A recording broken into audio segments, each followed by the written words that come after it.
Olá, eu sou Vitor Burgo, curador do Curta na Serra, 7ª edição. Vamos começar mais um debate, hoje com Panorama Pernambuco. Lembrando que o Curta na Serra acontece entre os dias 27, 28 e 29 de março em Serra Negra, Bezerros, Pernambuco. Um prazer estar nessa curadoria mais um ano, acho que é o meu quarto ou quinto ano, já não lembro, do Curta na Serra. Esse ano batemos um recorde de inscrições, aí, quase 1.200 filmes. É um trabalho árduo, mas muito prazeroso de fazer esse passeio pelo cinema brasileiro, no caso aqui da Mostra Pernambuco, né, pelo cinema pernambucano também. Mas antes de começarmos o nosso debate, eu vou bater um papo aqui com o produtor executivo do Curta na Serra, Marlon Meirelles. Quase 1.200 filmes inscritos, a curadoria que lute, né, Marlon? Mas estamos aí felizes com o resultado final. Marlon, seja bem-vindo. E começou, hein? Começou mais um Curta na Serra. Exato, começamos a 7ª edição do Curta na Serra, graças ao interesse, né, que tem crescido a cada edição. E esse resultado mostra isso, quase 1.200 filmes inscritos. O Curta na Serra tem se consolidado como festival que acontece no Agreste de Pernambuco, em Bezerros, no distrito de Serra Negra, e que atende a realizadores de Pernambuco, todas as regiões do estado e também realizadores de todo o Brasil. A cada ano a gente tem alcançado, né, todos os estados brasileiros e o Distrito Federal. E isso é muito gratificante, ver que a gente começou como uma mostra não competitiva na primeira edição, e aos pouquinhos o festival ele conseguiu formar a plateia. Formar a plateia é algo bastante difícil num cenário que a gente tem no Brasil, onde a maioria das cidades brasileiras não possuem salas de cinema. A gente não tem esse circuito de exibição comercial. Então, os festivais cumprem um papel muito importante, que é de oportunizar o acesso, e assim a gente consegue romper com alguns problemas estruturais dessa cadeia do cinema nacional. Os festivais cumprem esse papel, que é de levar o acesso ao cinema a comunidades rurais, como é o caso da Serra Negra. Lá a gente tem pessoas da própria Serra Negra, também da cidade de Bezerros e de todo o entorno que participam do evento. A gente consegue levar realizadores de vários estados, né, que conseguem estar com a gente. Não dá para levar todo mundo ainda, o festival ainda é pequeno na estrutura, mas grande na vontade de fazer com que essa difusão do cinema aconteça, e a gente traz formação. Nesse ano temos uma formação que é o meu primeiro roteiro, com Rosa Fernand, que vai atender estudantes da Rede Municipal de Ensino de Bezerros. Nós vamos ter também uma roda de diálogo com a Secretaria de Cultura de Pernambuco, falando sobre os arranjos regionais. É um edital de 24 milhões que está para ser lançado e que vai atender tanto a capital quanto as outras regiões do estado. Então, isso tudo vai acontecer no Curta na Serra, dias 27, 28 e 29 de março. Nós tradicionalmente realizamos os debates com os realizadores de maneira online, já que nem todos podem estar presentes, e assim a gente consegue oportunizar um debate qualificado junto com a curadoria e falar um pouco sobre as características dessas produções. Então, dito isso, eu quero agradecer a todos vocês que se inscreveram, parabenizá-los, né, pela seleção e desejar boa sorte. Nós temos mostras competitivas, logo logo os filmes premiados vão ser anunciados, e a gente fica muito feliz de realizar esse festival. Agradecer também ao nosso curador, que lutou bastante para selecionar filmes dentro de um espectro enorme, né? Quase 1.200 filmes. Esse ano a gente bateu o recorde e, enfim, vamos estar junto aí no Curta na Serra logo logo. Muito obrigado, e Vitor, é contigo. Vamos começar então esse debate. Valeu, Marlon, obrigado. Seguimos aí nessa 7ª edição bonita também, que temos, já que hoje é o nosso debate da Mostra Pernambuco, Panorama Pernambuco, um dos homenageados desse ano do Curta na Serra, além do artista, né, do artesão Roberval Lima, também vamos homenagear um filme, O Agente Secreto, um filme pernambucano, que fez um sucesso estrondoso aí nessa temporada de premiações, indicado ao Oscar, fez muito bonito, representou o cinema brasileiro muito bem, e nada mais justo do que homenageá-lo, né? O filme e, obviamente, todos os seus profissionais envolvidos nessa obra que já entrou para a história do cinema brasileiro.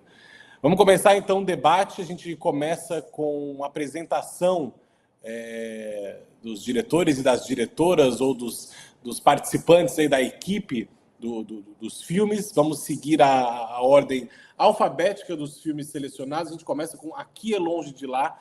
Samuel Marinho está aqui com a gente para falar um pouquinho, então, do seu filme, que vai ser exibido no Curta na Serra. Samuel, seja bem-vindo. Me conte um pouquinho, você assinou a direção, roteiro, fotografia, montagem. Conte o seu processo, um pouco também a história do seu filme.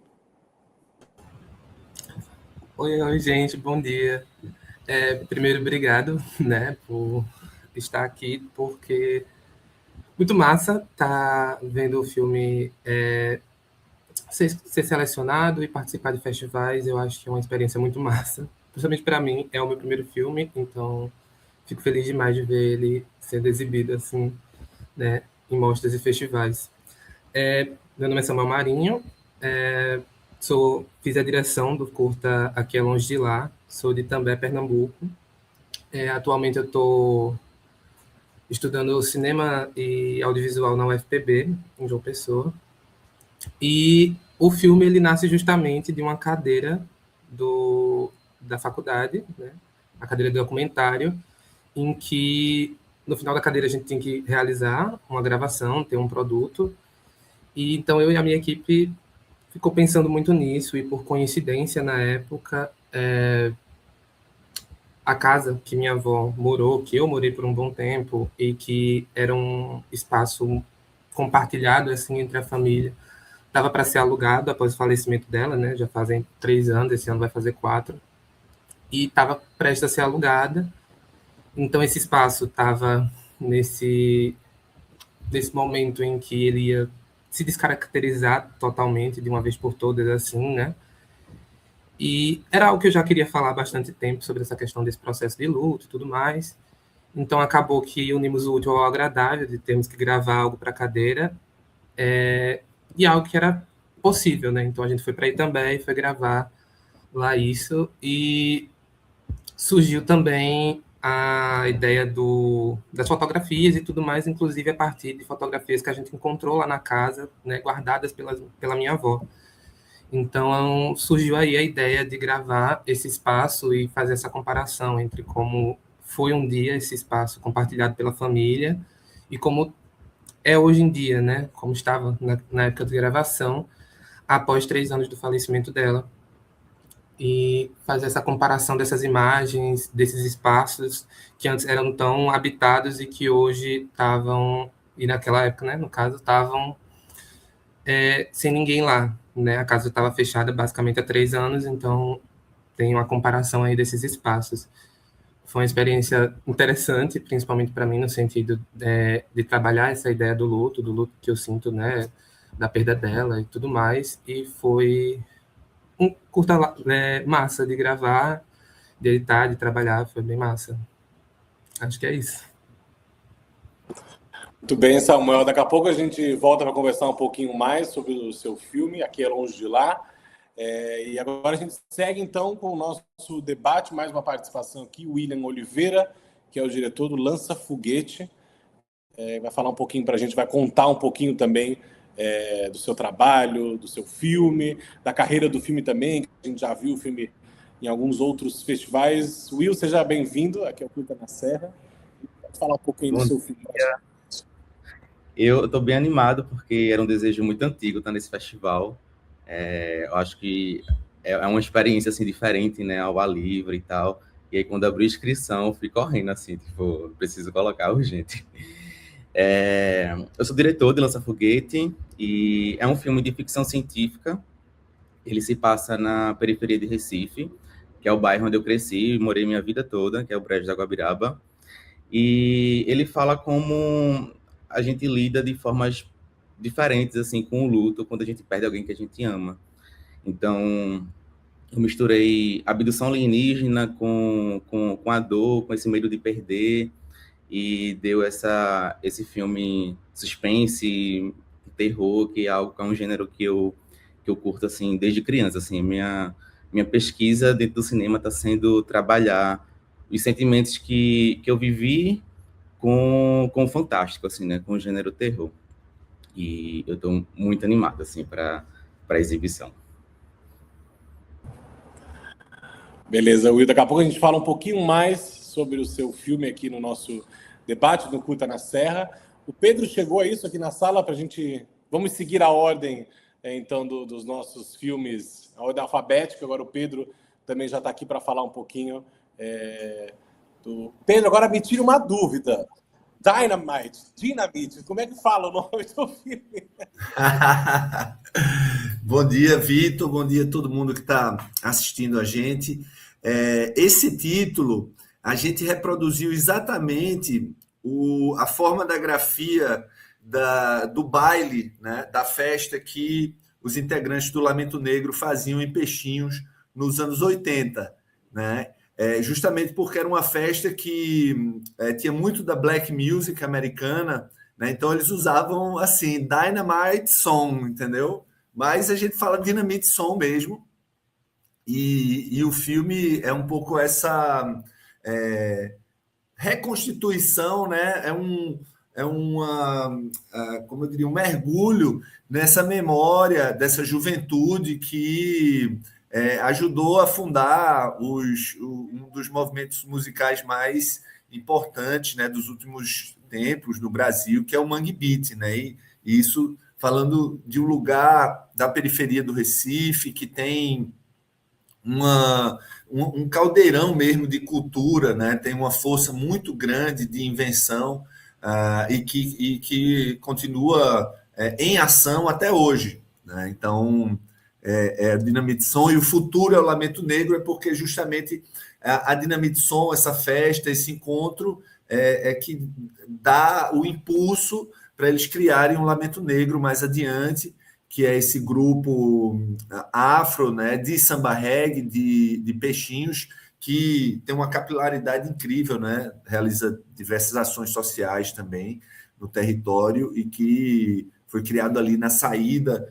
né, da ditadura militar, com uma força muito grande, né, dessas vozes, desses tambores e dessa presença que vinha sendo silenciada, né, ao longo de décadas ali na periferia de Olinda.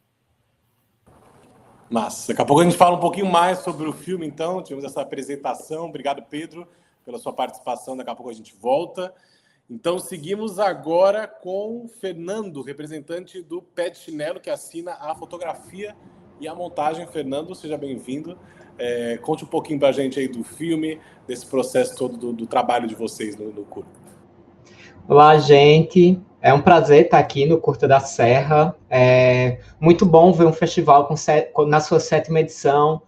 O quão importante é esses festivais para que os filmes possam circular, principalmente os filmes de curta-metragem, que não tem tantas outras janelas para estar sendo exibidos. Bom, eu fiz a fotografia do filme Pé de Chinelo, que foi gravado na Ilha do Maçangano, que fica na parte da zona rural ali daqui de Petrolina. Esse filme ele é roteirizado e dirigido por Kátia Cardoso. Kátia, ela é professora da rede municipal daqui da cidade e ela atua na Ilha do Maçangano há 15 anos. Então, esse filme surge também da vivência dela naquela comunidade, e para quem pôde ver o filme, para quem poderá ver o filme também, ela vivenciou aquela história e que se tornou primeiro um conto, que faz parte do livro dela, e depois se tornou esse curta-metragem. Acho que é bom também falar que todo o elenco, ou quase todo, né, vamos dizer assim, 90% do elenco são de pessoas que residem na Ilha do Maçangano, e então também teve todo um trabalho de mobilizar aquela comunidade para que ela pudesse também compreender o filme, e o lançamento também aconteceu naquela ilha. Então, acho que é um filme que foi lançado em 2024, a gente circulou muito com ele, recebeu vários prêmios, e eu acho que é muito lindo poder estar exibindo ele aqui no 7º Curta na Serra. Isso aí, Fernando. Daqui a pouco a gente fala um pouquinho mais sobre o filme. Então, seguimos aqui no nosso debate. Agora temos a Maria Clara, que representa 2 filmes dessa seleção, que é o Sertão 2138 e o Trincheiras. Maria Clara, seja bem-vinda. Conte para a gente um pouquinho aí dos trabalhos aí de vocês, dessa equipe, das suas nesses 2 filmes aqui que foram selecionados para o Curta na Serra. Seja bem-vinda. Bom dia, obrigada. A gente está muito feliz, né, assim, pela seleção no Curta da Serra, que é um festival muito importante para o interior também, né? Eu acho que é importante de estar fazendo cinema em cidade do interior. E eu estou representando Trincheiras e Sertão 2138. São 2 filmes de equipes que são da capital, né, da região metropolitana, mas Trincheiras tem um vínculo com a periferia de Recife, né? Foi um filme gravado com o Sétimo Cambo, que é um quilombo urbano, lá da região da Várzea, que a gente tem uma relação muito forte por ser perto da faculdade, então é perto de onde a gente se muda para Recife, né, e acaba morando ali no entorno. E eles têm uma atuação muito forte com o cineclube, né, com o cineclubismo. Então, é uma atuação muito legal, e o filme foi feito com o pessoal local, o elenco, né, local, e Sertão foi feito no interior também, né, apesar da equipe ser da UFPE, também de Recife, mas o filme foi feito em Tuparetama, com muito apoio local. A prefeitura recebeu a gente, né, lá tem um laboratório de audiovisual que a gente fez essa parceria, e é isso, assim, vou contar mais do processo de cada filme, mas em Trincheiras eu fiz a direção e roteiro e produção também, e o Sertão eu fiz direção de produção, mas o filme é feito em parceria com a Muricy Filmes, né, que é a minha produtora, que eu sou sócia, e Trincheiras também, né? Os 2 filmes são nesse universo de conclusão de curso da Universidade de Recife, né, UFPE, Pernambuco. Muito bem, obrigado pela participação. Daqui a pouco a gente fala um pouquinho mais aí dos filmes também. Acho que fizemos agora a introdução, né? Todo mundo participou, então a gente volta para o Samuel, para voltar aí com Aqui é Longe de Lá. Samuel, você contou um pouquinho desse seu processo também. É um filme que é uma imersão muito pessoal, né? Mas a gente sempre fala, a gente sempre brinca que... Brinca não, porque é a verdade, né? O cinema, o filme, quando vocês estão fazendo, o filme é de vocês, é da equipe, é de todo mundo que está ali envolvido. Quando o filme nasce, ele é exibido num festival, ele vira de todo mundo, né? Porque aí as pessoas vão tirar suas conclusões,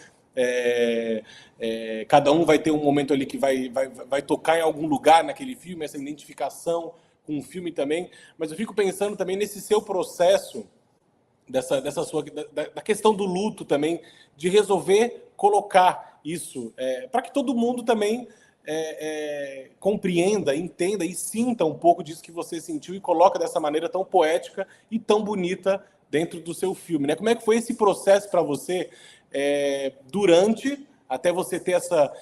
Você falou um pouquinho ali, mas eu digo esse processo mesmo de transformar uma dor, uma lembrança, uma memória em filme, e como está sendo para você isso depois também, né, do filme pronto. Algumas outras pessoas já viram o filme, ele sendo exibido em festivais agora também, ganhando essa projeção, essa exibição.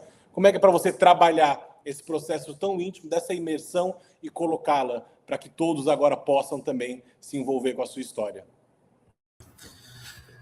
Bom, foi uma experiência diferente, eu acho, assim, porque eu já vinha com a vontade de fazer algo relacionado a esse sentimento, né, a questão do luto, há um tempo, mas não tinha havido estalo ainda de como fazer isso, né?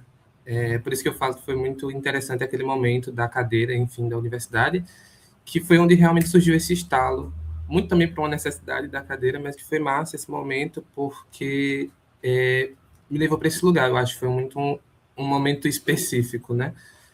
Porque, primeiro, a forma de lidar com o luto em si, eu percebo que, para mim, não é muito uma coisa de externalizar tão facilmente a questão desse sentimento, o que é irônico do fato de eu conseguir colocar isso facilmente numa tela, mas acho que para mim foi esse processo justamente de talvez não falar diretamente sobre, mas colocar isso no filme como uma forma de trabalhar, eu acho um pouco disso aí.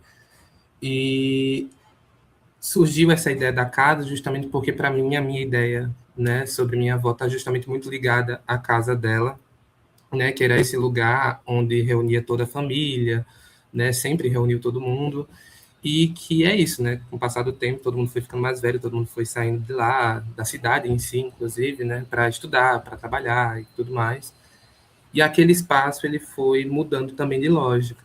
E nos últimos anos de vida dela, nem ela mesma estava mais morando lá, né? Mas ela falava muito sobre voltar para lá, sobre querer voltar para lá, né? Então, depois que ela faleceu, eu acho que de alguma forma eu posso ter reunido um pouco dessas duas imagens dela e da casa, né, na minha cabeça. E quando surgiu esse momento específico, né, do aluguel da casa ao mesmo tempo da cadeira, né, de documentário, foi o momento que surgiu esse estalo para falar das duas coisas ao mesmo tempo, né, e falar da casa como esse espaço que reunia todo mundo e que agora estava um tanto esquecido, né, presente apenas nas nossas memórias mesmo. E sobre esse caminho que é isso, né? Tipo assim, infelizmente não tem muito o que fazer. Realmente a casa, todo mundo tem sua casa e aquela casa em algum momento ela ia ser alugada, vendida. Realmente, infelizmente acontece. E foi interessante registrar uns últimos momentos dela ali, né? Assim, daquela casa antes que isso acontecesse. E, então, faltou a parte do pós, né?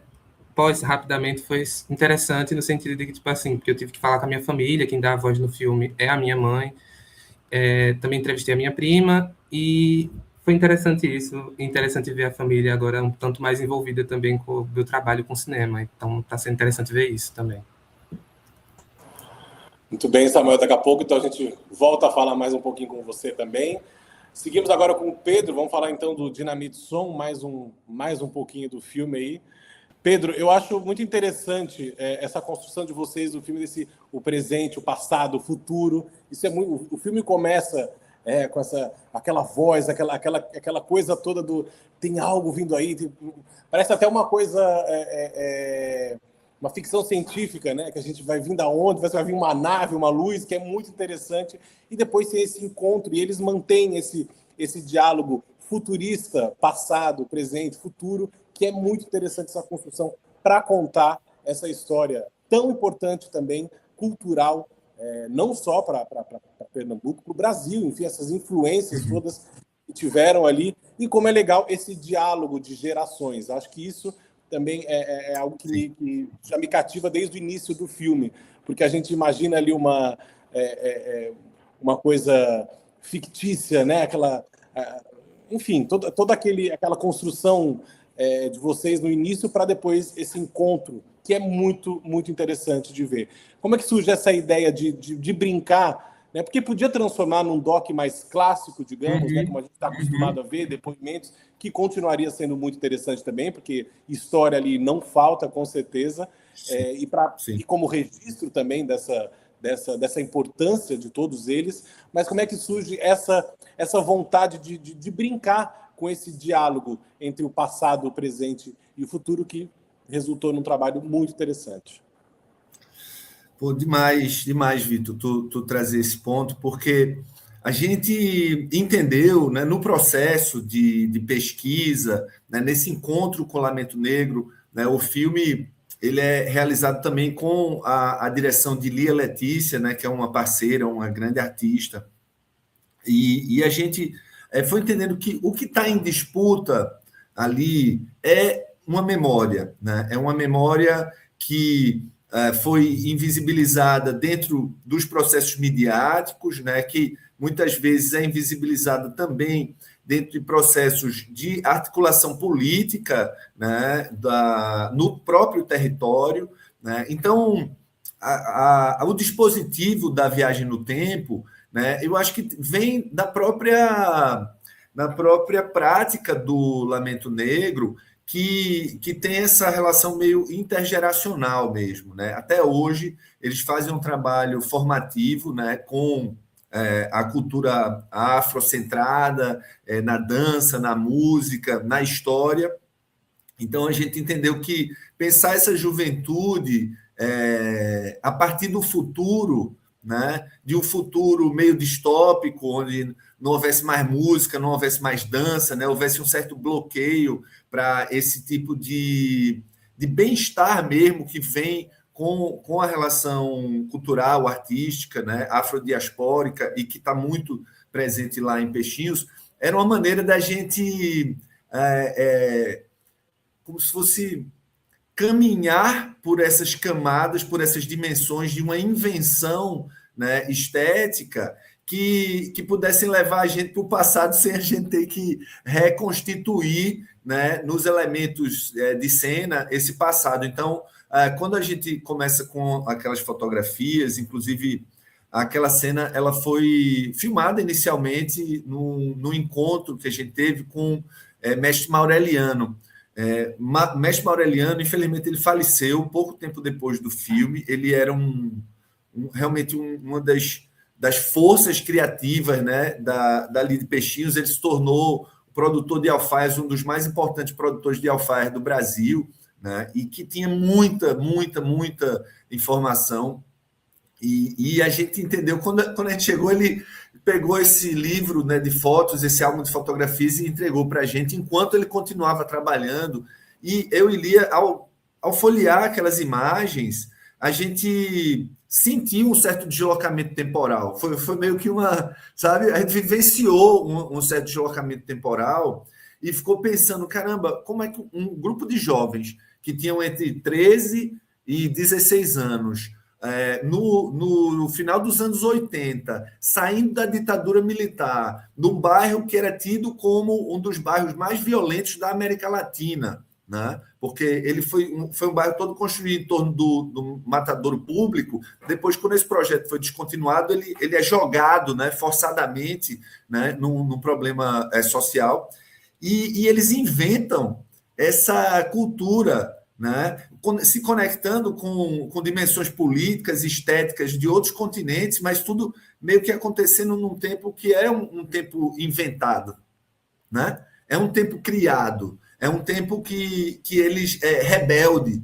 né? Então a gente usou esse dispositivo meio que como dando uma forma narrativa a essa invenção, a essa rebeldia, a essa força de criação do lamento, e eles adoraram, né? E eles embarcam nessa viagem com aquelas viajantes do tempo, né? E é muito bonito de ver, porque as meninas, que são duas atrizes, né, Esté e Larissa, no processo do filme elas se tornaram também vocalistas do Lamento Negro. Hoje elas cantam com a banda, é muito massa, sabe? É muito prático o processo com o Lamento Negro. Eles usam tudo, né? Tudo que está acontecendo vai se tornando prática artística, formativa e política. Que legal, que legal.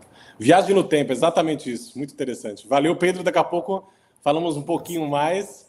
Seguimos agora com o Will para falar do lança-foguete, que também tem uma questão aí com o tempo, uma viagem no tempo também, se a gente...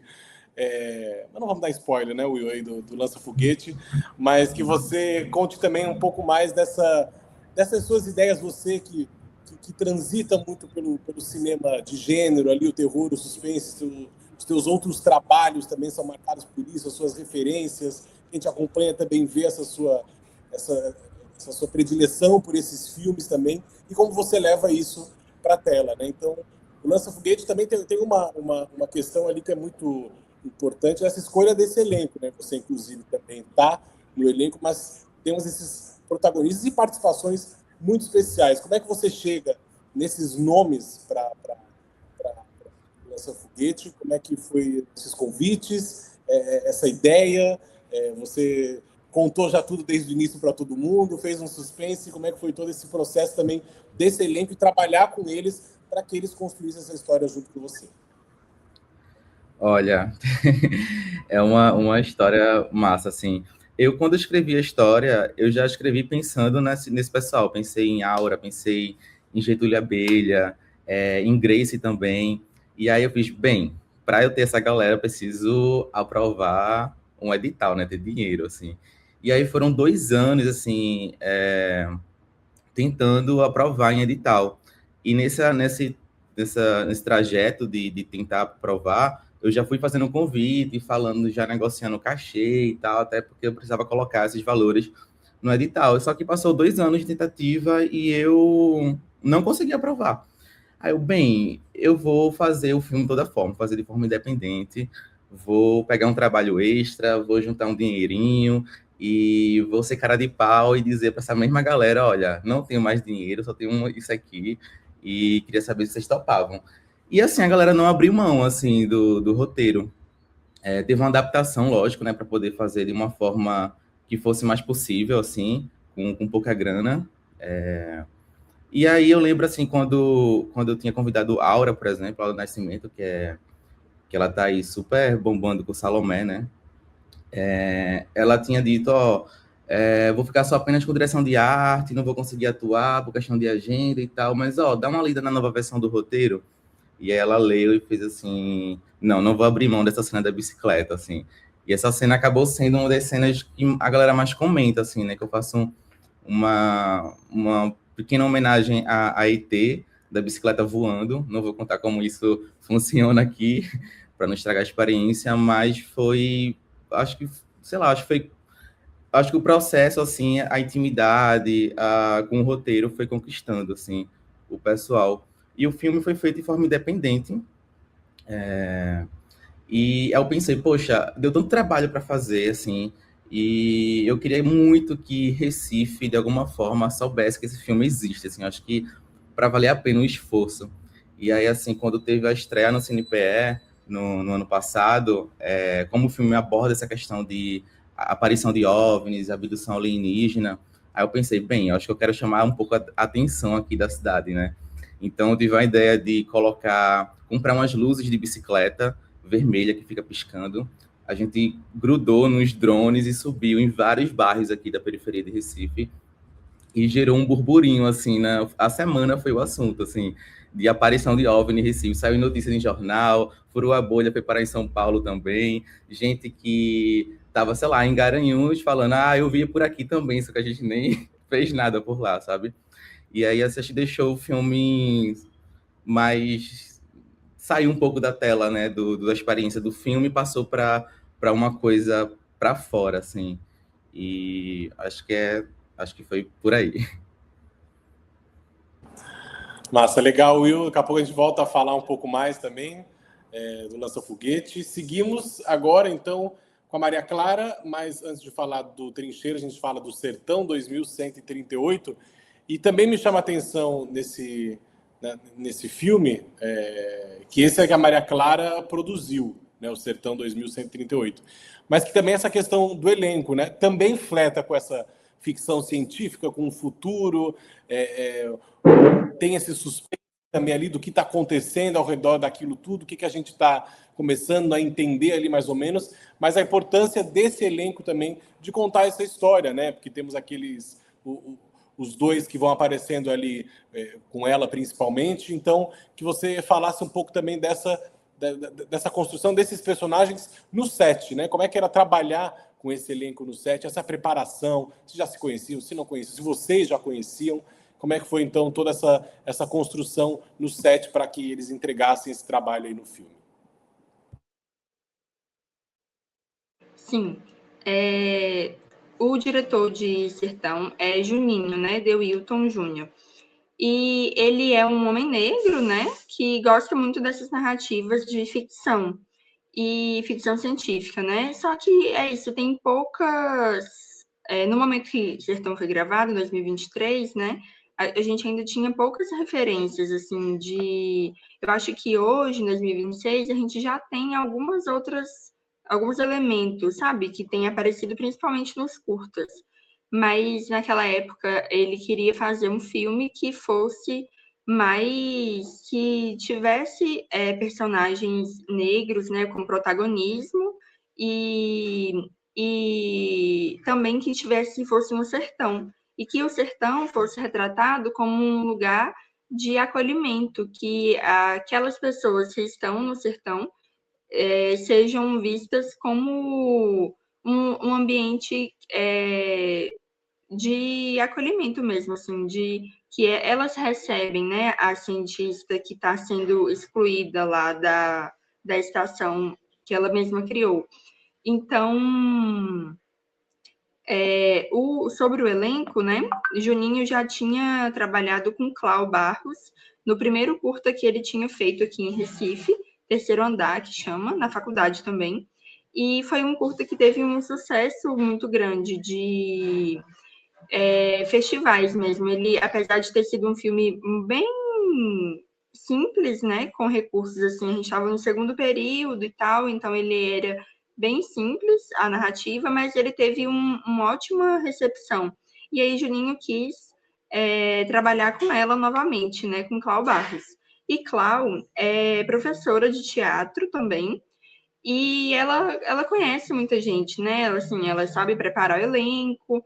Então, a gente contou com a ajuda dela para selecionar a criança, né? Que foi Camille, que é uma aluna de Clau. E Clau também ajudou a gente a indicar o personagem do avô, que é Zaza. Isaías, um ator muito conhecido no teatro, na cena de teatro de Recife, e ele foi professor de Clau. Então, a gente tem essa troca, assim, né, essa coisa intergeracional. E aí, Clau também que preparou o elenco, a gente preparou um pouco, a gente fez alguns encontros de preparação em Recife, mas em Tuparetama também, a gente fez ensaio no set, foi bem legal, assim, foi uma preparação bem legal. E foi isso, Clau que conduziu mais a preparação de elenco, assim. E Juninho, né, com esse apoio também nessa direção que tem um tom meio teatral, que é da ficção científica, né? Essas referências de ficção científica de Star Wars, que é o gênero que ele, como diretor, queria colocar no filme. E agora trazendo o Trincheiras, que, se não me engano, foi exibido agora em Tiradentes também, né? Na 29ª edição de Tiradentes, o Trincheiras. Também tem essa questão do elenco que me interessa muito, porque são crianças. E comandar um set com criança são várias questões ali, né? Além dos cuidados todos envolvendo o trabalho, mas também tem essa dispersão que é algo da criança, né? O brincar, né? Ela está trabalhando, mas ela está brincando também. Mas é muito bonita essa construção que vocês fazem. Agora você, como diretora também, né? Além de produzir, mas o Trincheiras você divide a direção com o Lucas. Mas o Trincheiras me chama muito a atenção esse lugar do lúdico, né? O infantil é sempre muito ligado ao lúdico, mas enfim, ali acho que como vocês brincam com essa questão também geracional, porque a gente tem as crianças ali envolvidas com as suas referências da sua época, do que gostam, do que assistem, do que imaginam que pode ser a vida mais para frente, e temos os adultos também que estão ali circulando junto com essas crianças. Como é que surge essa vontade também de brincar, de fazer essa mistura geracional e também trabalhar com essas crianças no set do Trincheiras? Trincheiras é um filme que surge da nossa vivência, né, como estudantes, assim, a gente mora, né, na Várzea, mas a gente vem de um lugar muito de observação, porque a gente não é dali, né, nem eu, nem Lucas. Lucas é gaúcho, eu sou mineira, e a gente se mudou para Recife para fazer a faculdade e começou a conviver com a Várzea, que é um bairro muito vivo e tem muita criança. E a gente sempre andava nas ruas, assim, por entre do bairro, e percebia que tanto de criança na rua, brincando, e aí a gente interagia também com eles, brincava, né? E aí surgiu essa ideia de fazer uma reflexão sobre essa arquitetura, né, que permite a criança brincar na rua e também do quanto é tudo muito junto, né, do quanto essa vivência ali, as crianças estão entrando nas casas, né, estão compartilhando esse cotidiano com os adultos, mesmo que com outra relação, né, com o território. E aí, a atuação de Trincheiras, a gente sempre imaginou fazer com o pessoal local mesmo. Tem 2 atores convidados, que três. Vanessa é a mãe, ela é uma atriz também de Recife convidada. Joana, que é a Elisa, né? O Joana é a personagem e Elisa é a atriz, que também é uma atriz ali da Várzea, mas ela não mora lá no 7º Campo, e Márcio, que faz o seu Bill, que ele é um colega nosso da faculdade também.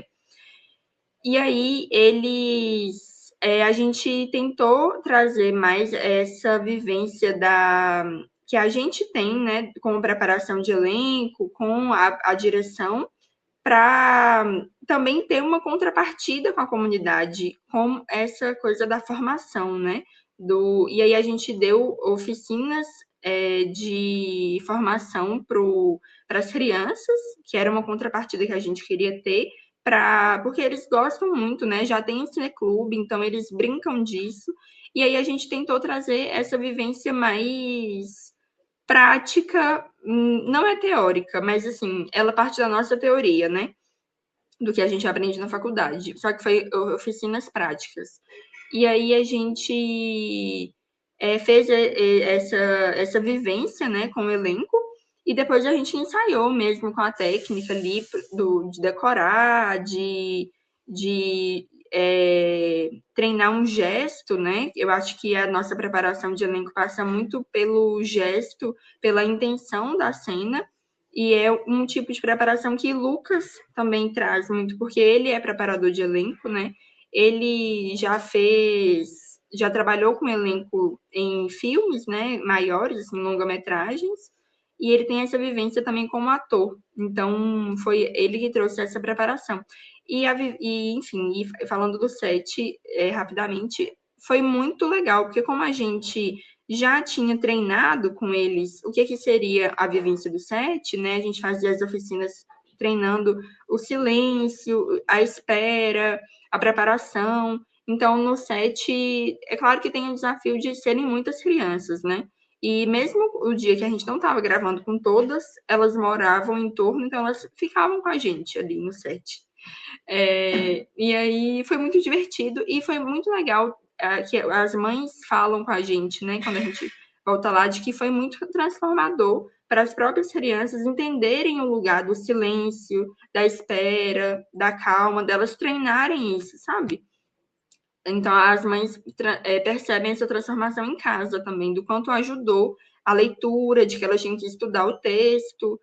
Então, foi uma experiência que eles relatam de uma maneira muito positiva, e para a gente também foi ótimo trabalhar com eles. Que bom, valeu, Maria Clara. Daqui a pouco a gente fala mais. Aliás, vamos chamar todos vocês aqui agora, todos os realizadores e realizadoras que estão por aqui, para a gente trazer uma questão. Se a gente fizer uma análise geral, né, uma curadoria, a gente sempre, quando vai assistindo aos filmes, a gente nunca sabe, a não ser que o festival tenha uma temática própria que a gente vai pensando, mas senão a gente vai entendendo como os filmes conversam, dialogam uns com os outros, assim. E se a gente analisar o panorama da 7ª edição do Curta na Serra, são filmes que estão muito ligados ao afeto de várias maneiras, da memória também, ou de um futuro. Eu acho que todos os filmes também têm essas ligações. E a gente tem falado muito do cinema de memória, principalmente agora o Agente Secreto, que é um dos homenageados do Curta na Serra, é um cinema de memória, é um filme de memória, numa ficção que faz isso brilhantemente, nessa obra brilhante do cinema brasileiro, que segue nos representando aí agora para sempre na história do nosso cinema.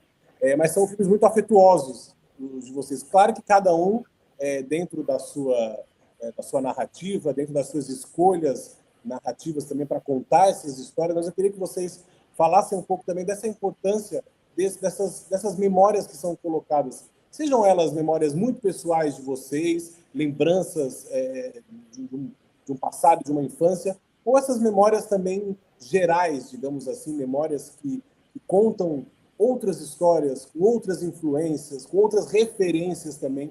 Então, que vocês trouxessem para a gente também essa provocação mesmo do afeto e da memória que ligam os filmes de vocês, né? Essas histórias, essas vontades também de contar essas histórias mais afetuosas, digamos assim. Quem quer começar? Eu posso falar uma coisa que é um sentimento meio estrutural, né, eu acho, do Brasil. O Brasil é um país que, pela sua Constituição, né, pela colonialidade, né, que está contida em várias instâncias, né, tanto no poder público, na iniciativa privada, né? E nessa forma de organização social, a memória ela é meio desprezada, né? Ela historicamente ela é colocada em um lugar assim de abafamento mesmo, porque o que a gente percebe é que a memória, principalmente a memória coletiva, ela é uma ferramenta política muito forte, né? Ela tem um poder de mobilização, né?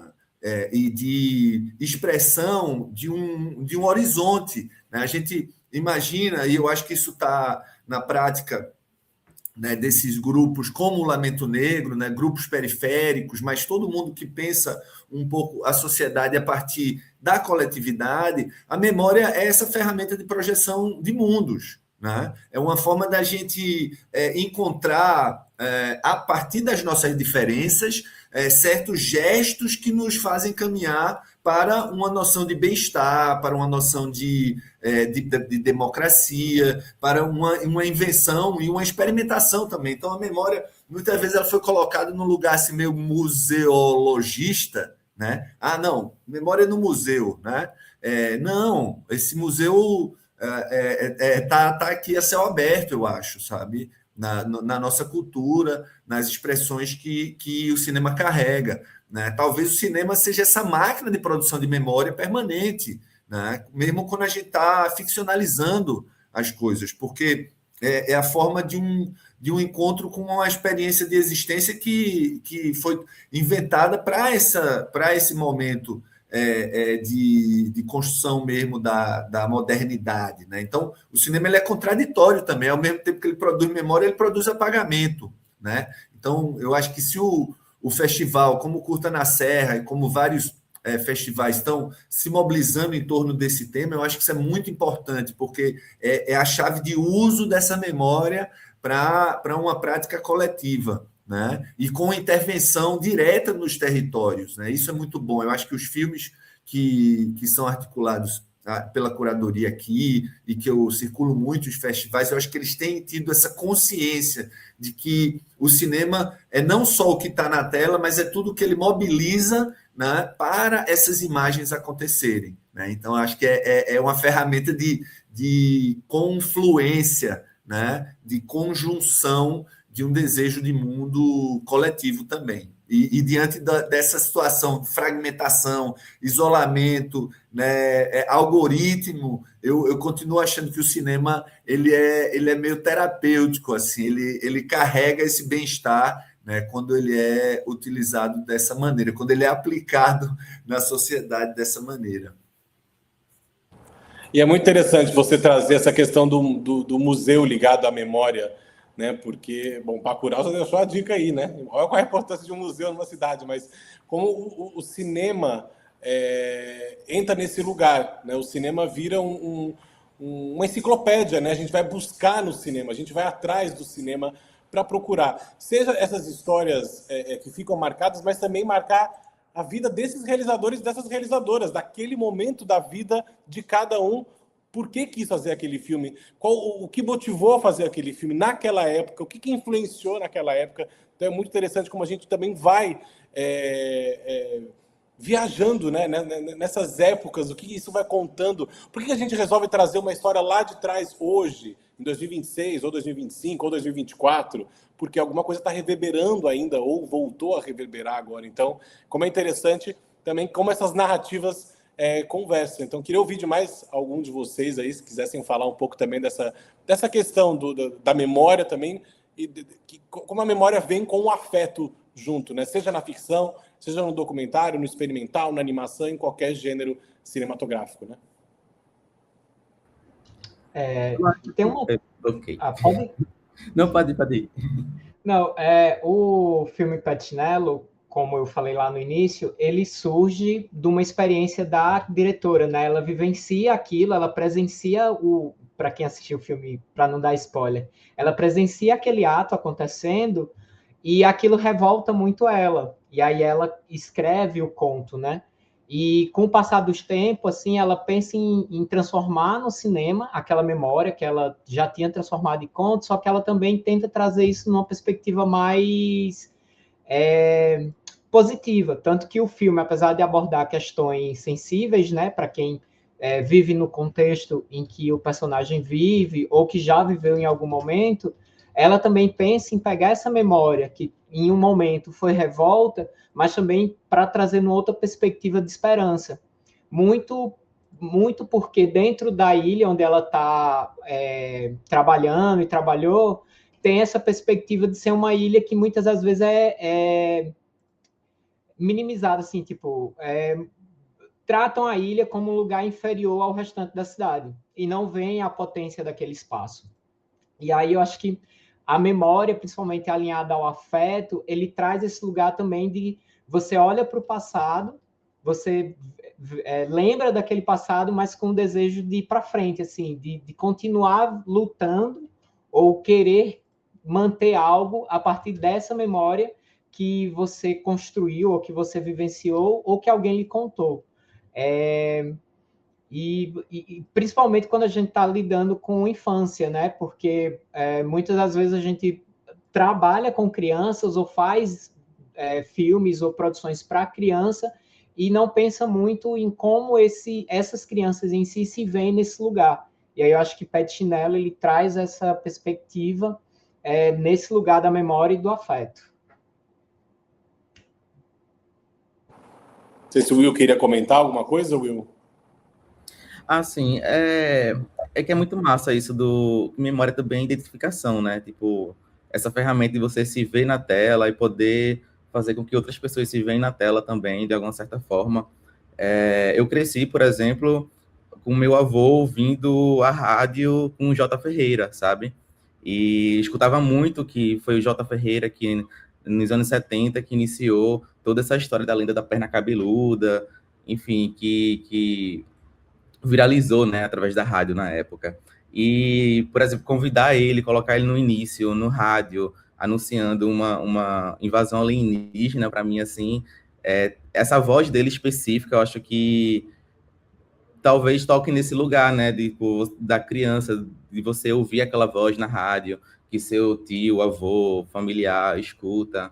Enfim, assim como eu olho para a ladeira da minha casa e que eu desci a infância toda de bicicleta e, caramba, eu quero uma cena descendo de bicicleta aqui, sabe? Eu acho que quem nunca, quem morou no morro, desceu de bicicleta e solta o freio, vai apertar lá embaixo, assim, e vive essa emoção. Então, esse lance de se identificar mesmo, assim, acho que é muito bonito, assim, muito, muito bonito, muito importante. É o registro dessas memórias pessoais também, né? É muito bonito ouvir você falando, de lembrar, de ter essa sua lembrança também muito afetuosa, carinhosa e querer registrá-la num filme. Então, para encerrar com o Samuel e com a Maria Clara, para a gente falar também dessa... Os filmes têm transitado em festivais e esse encontro com o público é muito importante e cada festival tem o seu público, né? Que eu acho que isso é o mais legal desses encontros em festivais, né? O festival não é só a exibição do filme, né? Não é só, não desmerecendo, obviamente, a exibição, mas é tudo aquilo que envolve o festival. São os encontros, são as conversas, são os diálogos e principalmente a reação do público. Eu adoro ficar muito atento a reação do público. E eu já vi, eu vou em muitos festivais, eu já vi filmes sendo recebidos de maneiras diferentes em festivais, dependendo do seu público. Isso é muito legal de ver como ele toca em cada lugar. E o cinema também, essa percepção é algo muito pessoal. Tem dia que você está mais para baixo, mais feliz, mais alegre, e o filme vai te tocar de várias maneiras, em outros lugares que do seu colega do seu lado não tocou. Isso é o mais legal de conversar. Então, eu queria que o Samuel e a Maria Clara falassem também. O Sertão, acho que o Sertão Trincheiras rodaram já muitos festivais também. O Samuel falou dessa experiência também de mostrar para a família. Qual a expectativa de vocês com o filme também encontrando novos públicos, né? A cada festival que ele é selecionado, ou numa exibição em casa, privada, para amigos, para um vizinho, para alguém, enfim, são reações diferentes. Como é que vocês esperam, imaginam ou gostariam que os filmes de vocês tocassem nesses públicos ou com esses novos públicos? Eu acho interessante demais essa pergunta, porque conecta com o que eu ia falar sobre memória, que justamente eu acho que o filme Aquela Onde Lá traz muito, talvez, uma ideia de memória compartilhada, né? Porque durante tanto a gravação, quanto depois durante a exibição, né, que até agora só teve uma exibição, surgia muito esse lance dessa territorialidade, dessa memória compartilhada de todo mundo, assim, que é sobre suas próprias famílias, sobre suas próprias vivências, porque por mais que seja um filme que fala da minha família e tudo mais, né, desse luto é um sentimento muito, né, diverso e muito geral, assim, todo mundo sentiu ou vai sentir luto uma vez na vida. Então, assim, é interessante ver essas memórias surgindo e as pessoas também compartilhando elas no momento de exibição do filme, ou no momento que a gente foi fazer, durante a gente fazendo o filme, pegando as fotografias, selecionando o que é que ia para o filme. A própria equipe estava fazendo isso, relembrando, né, sobre suas próprias famílias, sobre seus próprios lutos, sobre suas próprias tradições, porque, né, no filme também mostra um tanto disso.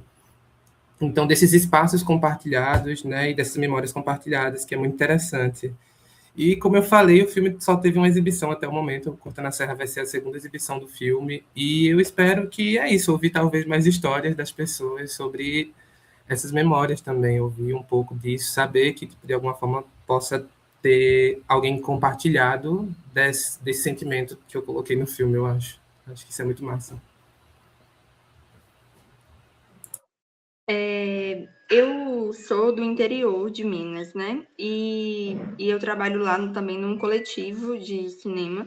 E a gente pensa muito sobre a democratização do acesso ao cinema, mas não só sobre ver filmes, mas também fazer filmes, né? A gente gosta muito da formação, a gente acredita muito nesse acesso a se ver na tela e poder fazer uma narrativa que gera identificação, que as pessoas da comunidade, né, seja uma comunidade na periferia ou seja no interior, elas consigam se enxergar na tela, realmente tem essa coisa da representatividade.